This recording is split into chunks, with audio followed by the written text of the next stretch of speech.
कटाची आमटी म्हटलं की पुरणपोळीची आठवण येते आणि पुरणपोळी सोबत हा कट किंवा येळवणी येतेच। या कटाची छान आमटी तयार होते, तर मग आज शिकूया हीच कटाची आमटी।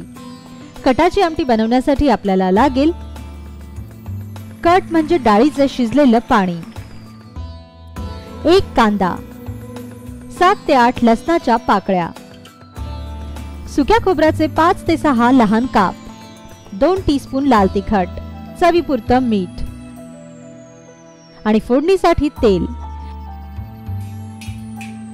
प्रथम सुक्या खोबऱ्याचे काप आणि चिरलेला कांदा तव्यावर थोडंसं तेल घालून भाजून घ्या। आता कांदा खोबऱ्याचं हे मिश्रण एका परातीत काढून घ्या आणि त्यात लाल तिखट घाला। आता हे मिश्रण वाटून घ्या।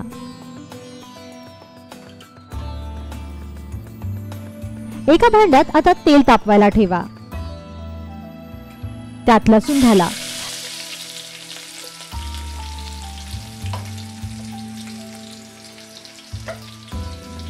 लसूण छान सोनेरी रंगावर भाजला की मग यात वाटलेलं वाटण घाला आणि 2 कप पाणी घाला।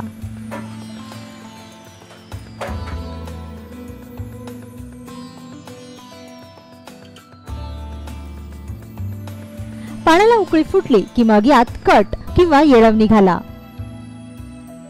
आता यात चवीपुरतं मीठ घाला। या आमटीची एक उकळी काढा। तयार झाली तुमची पारंपरिक पद्धतीची कटाची आमटी।